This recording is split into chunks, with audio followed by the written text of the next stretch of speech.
So I'm a 23-year-old female. I live in a townhouse with my 2 kids, 2 and 6 months old. My fiance did live with us until 2 weeks ago, when I caught him trying to screw other women and made him move out. That's important to the story. I'm a stay-at-home mom, and when he did live with us, my ex worked evenings. Let me set the scene. We lived in a tiny town in northern Pennsylvania. My line of townhouses sit in front of a big field that runs to a line of woods. As far as I'm aware, these woods stretch for at least a few miles, and I'm not aware of any houses in there or any roads that lead through them. My living room has 3 windows that look to the field, and my bedroom on the 2nd floor only has 1 window that faces that way as well. People do tend to walk their dogs back in the field, and kids sometimes play back there, but I rarely ever see anyone close to my house. For that reason, I tend to leave my blinds and my curtains open, because I guess I just enjoy the view. So in July of 2019, I was laying in bed, trying to sleep. All the lights were off, but I had my window and my blinds open since it was so warm. I was looking out of the window and I noticed small red and white lights just outside. I got up and I looked to realize that the lights were coming from a drone. I ran downstairs to where my fiance of the time was sitting in the living room, and I ran to the window. I told him what I saw, but of course when he went to look, it was gone. I was paranoid that the drone could have had a camera on it and somebody was watching me with it. I kept my blinds closed for a while after that. Let's fast forward to January of 2020. I guess I, stupidly, got comfortable, and I assumed that whoever it was flying the drone was a one-time thing. My blinds were open, and I had just gotten out of the shower. I was sitting on my bed pretty much naked except for my underwear, scrolling on my phone, when out of the corner of my eye, I saw the lights again out of the dark window. It was that drone again. I ran out of the room and I waited for a few minutes. I peeked back into my room and it was gone. I quickly shut my blinds and I got dressed. Honestly, I felt sick at how stupid I was to leave my window open, again, especially when I was practically naked. Now for the really disturbing part. My 2-year-old son and I were out in the field 2 weeks ago, 3 days after I kicked out my boyfriend. We were playing ball. I had my 6-month-old strapped to me in a baby carrier. Probably about a half hour after we had been out there, I had heard a slight whizzing noise coming towards us. I looked up and I saw that drone flying towards us. I looked around and didn't see anybody. It stopped right over us. I freaked out and I grabbed my son and I dragged him into the house, looking back at the tree line every so often as I went. I knew they had to be hiding in there. I went inside and I closed the blinds. I called my mom and I told her about the situation. She told me just to keep an eye out. I said I would. My son likes to line his toys up along the windowsill, so I figured it wouldn't hurt to open them just an inch or two. A little while later after we ate dinner and it was almost dark, I was feeding my 6-month-old and my son was playing. He was standing over by the window lining up his toys. He started saying, "Dada, Dada." I assumed he was just missing his dad and dismissed him by saying he was going over to see him that weekend. He kept saying, "Dada, Dada." I looked up and I saw him pointing to the window under the little gap that the blinds didn't cover. I froze. I remember that he calls any man with facial hair Dada because it reminds him of his father. But there was no way somebody would be bold enough to actually come up to my window. Not when my neighbors are literally right there. Anyone could see them, but there aren't any lights back there, so unless somebody actually stepped out of their house, I guess nobody would see them. Maybe it was my ex, but he should be at work at this time. I ran to the window and I moved my son. I didn't want to lift the blinds, but honestly, I was sure it had to be the person who was creeping on me for the past year, and I wanted to see who it was. I pushed the blinds up and I was looking at a man who I definitely have never seen before, crouching in front of me. He was bald with a mustache and a goatee. I have no idea how old he was. He could have been anywhere from 30 to 50. When he saw me, he smiled and stood up. I yelled at him and told him to screw off and that I was calling the police. He just stood there, smiling at me like a freak.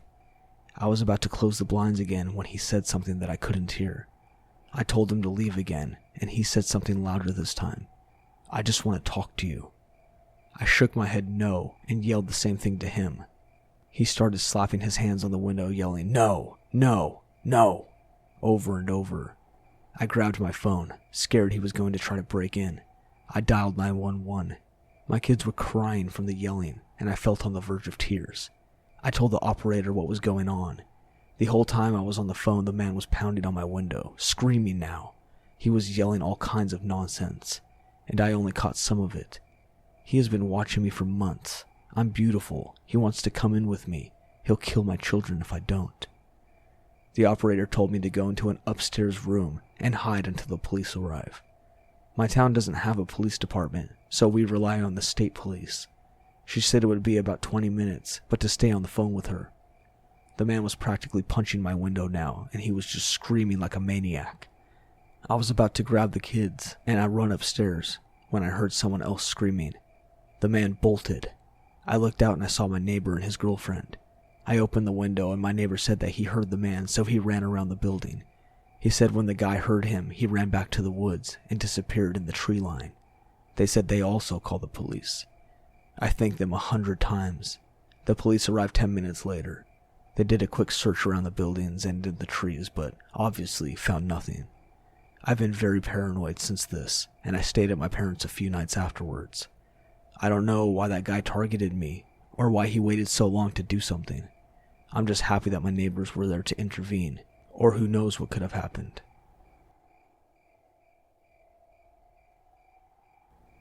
Please be forewarned. This is the type of story that makes your skin crawl in a way that makes you beg for it to be untrue. I wish that was the case. I'm 34 years old. I'm a petty officer in the United States Navy and was stationed at Pearl Harbor. When we got our orders, my wife was excited to move to Hawaii. Tropical beaches, endless summers. How could we not love life?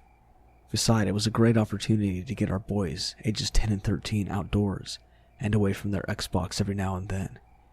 I had recently remarried. My wife is gorgeous, 35 years old, a blonde bombshell. We had met in high school journalism. She was the editor of the school paper, and I took the class because I thought it was an easy A. When we were in our 20s, she had been a model, mostly promotional work and music videos, but some more prestigious things like Playboy and print ads. At that time, I was a touring rock musician. It took us years to finally end up together, but here we were living in our best lives in paradise, until last September. In early September of 2019, my wife was away at a retreat, and I had to return home urgently for a family emergency. Something was off, and we both could sense it. We all decided to return home early, so we got on a military flight as soon as one became available. By the time our flight landed, we were exhausted. Fortunately, we lived in a privatized military housing just outside the base. However, as we drove up to our house, we noticed my bicycle sitting in front of our garage. You left your bike outside. Were you getting some exercise before you left? I hadn't even touched my bike since we moved to Hawaii. Something was wrong. I instructed the kids to stay behind the car and immediately unlocked and slid our garage door open. The garage was trashed. It was apparent that we had been robbed. The kids were now standing outside of the car. It had been a long flight and they needed to use the restroom. I yelled at them nervously to get in the car and rushed to the front door. I slid the key into the front door and began to push it open to find a tall, dark figure peering through the crack and holding it shut. Jet-lagged and tired, I wondered if I had the wrong house. My wife began screaming at him, "What are you doing in our house?" And I came to my senses and I pushed the door open. It was a complete stranger. We had no idea who he was or what he was doing there. He was a Puerto Rican male in his early 20s, about 5'11", with short brown hair. "This is my house. You have the wrong house," he insisted as he attempted to shut the door on me. He was wearing my clothes and my shoes. "What did you do to my cat?" My wife continued to interrogate the man who stood in the doorway, preventing us from getting in. I rushed and grabbed an 8-pound sledgehammer from the garage, the only thing we had available for our defense. I screamed at the man to get out of the house as my wife yelled for the neighbors to help. They just stared as I confronted the man with the sledgehammer, the kids standing on the lawn, but nobody called. I yelled at them once again to get back in the car and lock the doors, and this time they promptly did. Finally, my wife was able to get a hold of her cell phone and call the cops. "There's a man in our house. We don't know who he is. Please help." Within a few minutes, several cops arrived. I threw down the sledgehammer and yelled to the officers and pointed at the intruder. As they searched our home, we gave the police our statements, and the intruder was arrested for burglary. After the home was cleared, we were instructed to take the kids somewhere safe and do an inventory check to identify what was damaged or missing. We were completely shaken up. It took a couple hours to drop the kids off and compose ourselves before we returned. Our home was completely trashed. It was demoralizing. All of our belongings were thrown around our house. Pictures and items that were stored in boxes in the garage were taken out and put on display. He had even built a dog kennel that was in storage and locked up our cat and tried to turn it vegan, feeding him only dried mangoes and water. I waded through the kitchen. It smelled. There were pots and pans filled with human feces, urine, and God only knows what else. My wife called me from our bedroom upstairs. "James, you need to come look at this now." On our bed, an old MacBook was open next to my combat knife and various other personal objects. The Omnivore Trials, a rehabilitation for rat-like people. The stranger had left about a dozen pages of notes on our old computer. These notes detailed my wife and kids as his test subjects, stating that they were a species called omnivores, and he planned to surgically alter them to become a new species called Ezekiels.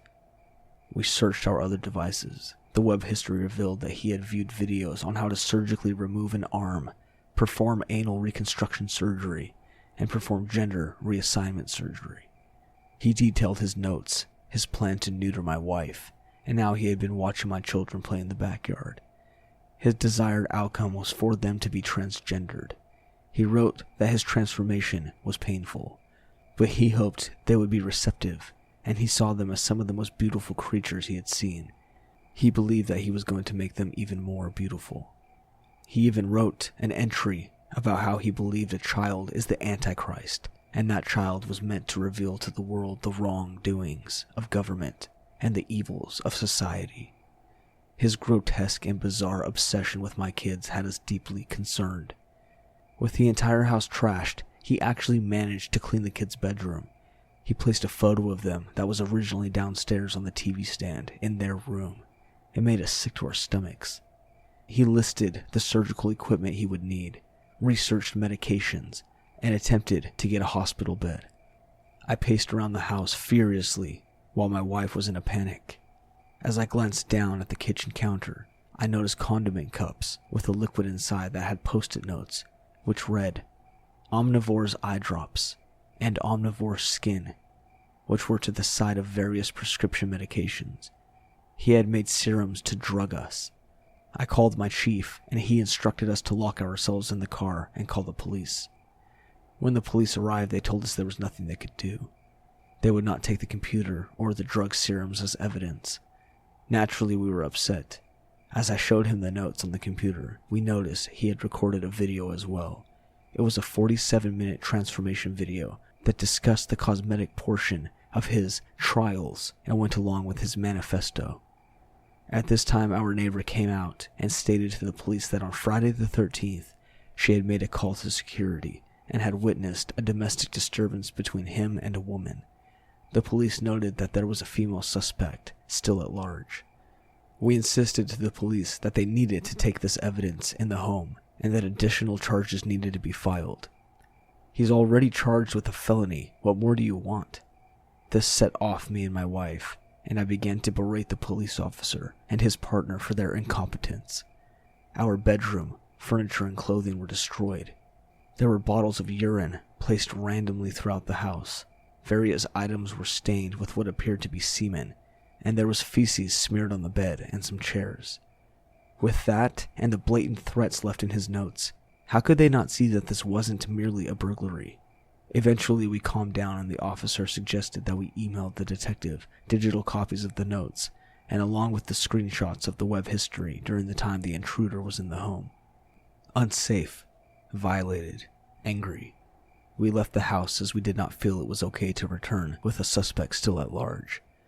Unfortunately, the privatized military housing company refused to provide us with an alternate safe housing, so the four of us spent the next few days sleeping on sofas at various people's houses. The following week, we received a phone call from the victim's advocate at the prosecuting attorney's office. The intruder had been placed on supervised release without bail. Naturally, he violated the terms of his release and burglarized a Buddhist study center and was committed to a state hospital. He has now been deemed unfit to stand trial. And for your own sake, Mr. Intruder, let's hope that we never meet again. This happened when I was about 6 or 7 years old, but it's something that I've never forgotten. My dad belonged to a karate group, and every year during the summer, members from the association would get together in the mountains at a camp, participate in different martial arts workshops, and have a good time. The property that this was held at was a private property and owned by the person who had started the association. The camp would only last about 3 to 4 days before everybody went home. It was common for people to bring their spouses, their kids, and pretty much the entire family. So my dad always took me with him, and we camped out in a tent. My mom would stay home. My dad would just let me run free during the day, since everybody knew each other. I usually stayed fairly close, playing in the woods or playing with other kids, and I often checked in with my dad throughout the day. While the property was several acres, it was also fenced in, and I was left with specific instructions to never go beyond the fence. One year we were camping, and before leaving for a workshop, he told me to make sure that the tent flap was closed, and to not leave it open if I left, so somebody wouldn't get the bright idea to steal something. Pretty much everybody at camp knew each other, and for the most part were decent people, but still to be on the safe side. I agreed, and he left to join some of the other members while I hung out in the tent. It wasn't long before I got bored of sitting in the tent and decided to take a walk in the woods. As I was leaving, I decided to leave the tent flap open about halfway and my Siamese cat stuffed animal inside. There were some other tents around the area, but there was no one around, or so I thought, because everybody was busy with the workshops and I figured it would be okay. I wasn't gone more than an hour when I got back to the tent, and although nothing was out of place, I could immediately tell that something was off. I looked around, and to my dismay, I could see that my stuffed Siamese cat was gone. I was heartbroken. Where could he be? Clearly somebody stole him. On a mission to find my stuffed animal and the person who took him, I stepped out of the tent, and this is when I saw him. Sitting just inside the opening of his tent, not too far from ours, was a man with a mustache holding my cat. He sat there and waved at me. I stood there and stared at him, not knowing what to do. Like so many others, I was raised to be polite, and to always be nice, just to be nice. So normally I would have gone over to him to see what he wanted and get my cat back. This time I had a sick feeling deep in my gut that if I did that, I would never see my family ever again. He beckoned me to come over to him and tilted my stuffed animal in his hands. I had an internal struggle going on inside of me at that moment. Should I go tell somebody that this man stole my stuffed animal? I was afraid that I would get yelled at if I did.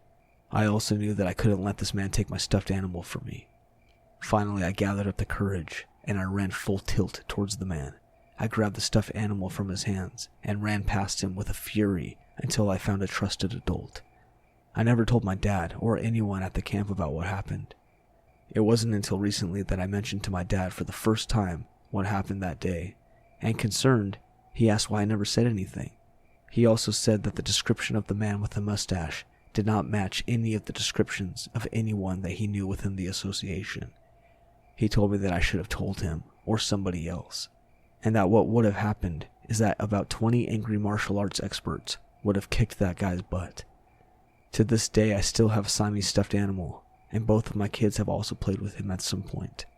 He is known as the stuffed animal that my mom rescued from the creepy man who stole him. While I don't regret running and grabbing my kitty from the man, I do regret not telling somebody about him. He clearly didn't belong at the karate camp, and he had bad intentions. I often wonder about how many other people he would have done a similar thing to if I had told somebody. That guy might be sitting in jail instead of doing who knows what to others. So I hope I never see that creepy perverted stuffed animal thief again. For some background, I live in the UK and I go to a school with a uniform. I go to quite a large all-girls school with about 8 classes of 30 per year, with 5 years and 6 forms attached. So I have heard about creeps lingering outside of the school before, but they are usually sorted out quite quickly by school staff. At the time I was in year 9, so just 13 and about 4'9". I had a big homework assignment due, and because I didn't have a computer at home, I stayed late at school to do it in the ICT suite. As it was the beginning of the school year, it was relatively dark at 5 p.m., which is when I would get out of school at the time that this event took place. I had to get the bus home as both of my parents were working.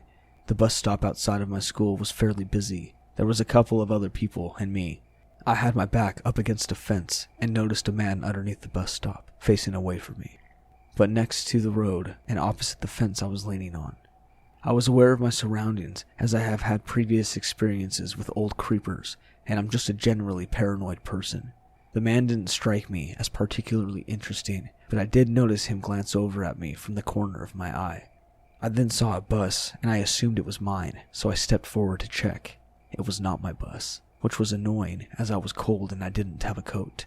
As I went to step back against the fence, I almost stood back into the man that was under the bus stop originally, but he had moved directly behind me. He had his arm up against the pole next to the bus stop, telling you the buses that would come to the stop. I felt a bit cornered in, but couldn't move as the other side of me had all the people waiting to get on this bus that was coming.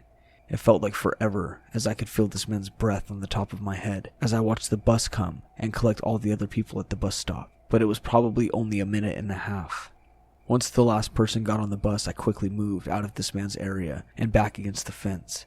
He moved so he was back underneath the bus stop, sitting across from me, staring at the ground. At last my bus came after about 3 minutes like that. I didn't want to give away the fact that I was getting on this bus, but I had to wave it down, so I stood next to the road to signal it over. As I got on, my heart was going really fast as the man was back behind me. I had already got my bus card out, and I scanned it very quickly and only saw a few people downstairs. Normally there might be a few people upstairs in this case, so that's where I headed. That was probably my biggest success, or mistake. I don't know, to be honest. I got up there and it was completely empty. Great. Well, I couldn't really go back down at this point because I knew the man had already gotten on and would be coming up the stairs. So I did the next best thing. I sat in the outside seat directly in front of the bus's camera, which I kept looking at directly, just in case something happened. The man came up the stairs, as expected, and he sat at the right of the bus, not before looking and smiling at me as he passed. It was then that I had the idea that probably saved me. I live on a quiet street, and it was already dark now, so there was no way I was getting off this bus at my stop with this man. I pulled out my phone and earbuds. I put one bud in my ear and I texted my best friend to play along when I FaceTimed her and informed her about the situation. She understood, and along with some small talk, I talked loudly about how my mom was so mad that I had stayed late at school and that she had texted me saying that she had waited at the door for me, and I had told her that I was only 10 minutes away. In reality, I told my mom that I was staying late in the morning before I left for school, and now my mom was at work, 45 minutes away, and so was my dad, about an hour and a half away, with limited access to either of their phones. I was at my stop to get off now, and I took a deep breath as I stood up. I looked back at the man, and he was looking at me as I walked down the stairs. My friend was screen recording at this point, just in case something went down. Thankfully, he didn't follow me down, but as I was walking away from the bus, looked back to see him up against the back window, hands in fists staring at me.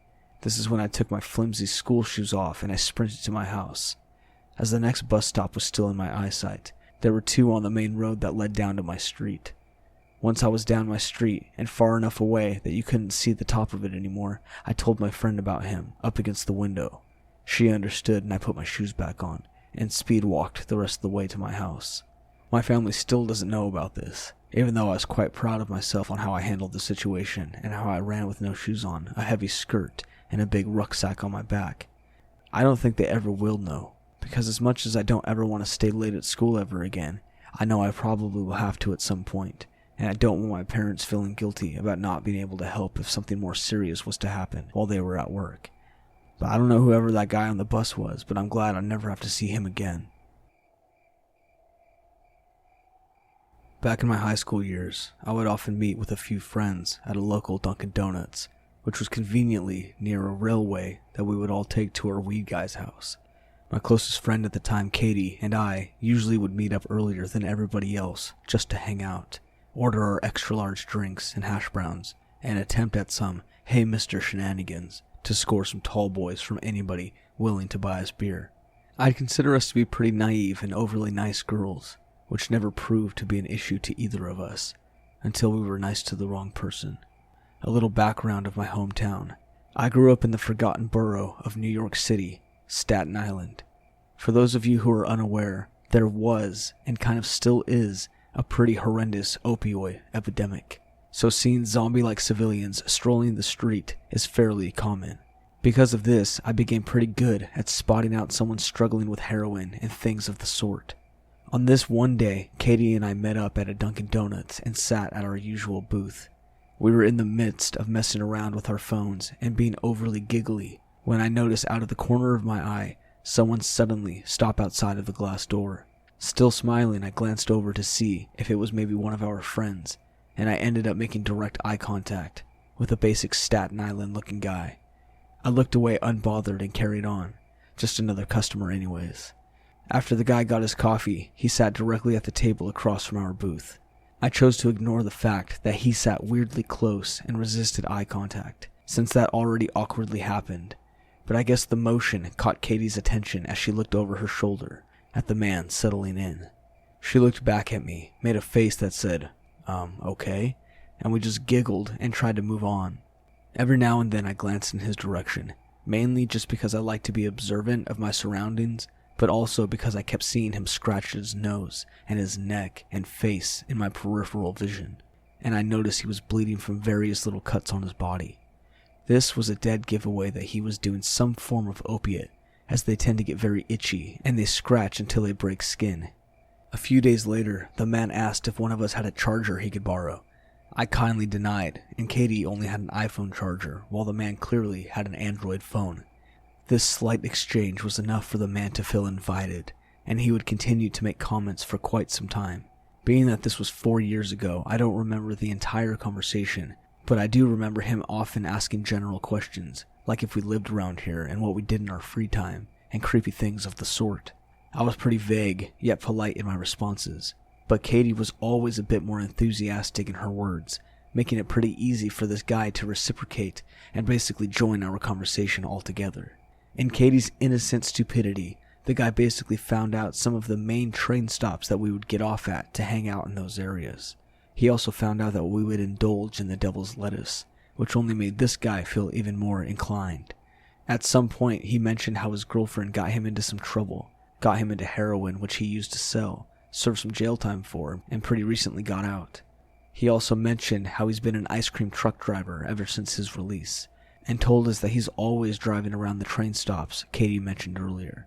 He also repeatedly offered to give us rides around in his truck someday, with free ice cream as the bribe. Again, we were pretty naive and overly nice girls, Katie more so than I. So one thing led to another, and eventually this guy was asking for Katie's social media, which she happily obliged to.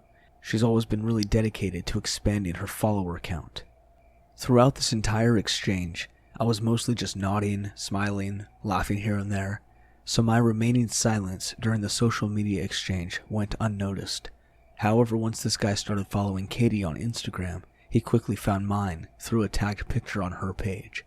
I wasn't private at the time, so he immediately started liking and commenting on nearly every one of my pictures. The comments were extremely cringy, consisting of heart eyes and water squirt emojis. Finally, after the longest half hour ever, I urged that we should be catching our train. Fortunately, the man wasn't persistent after that, and we went on our way with no problem.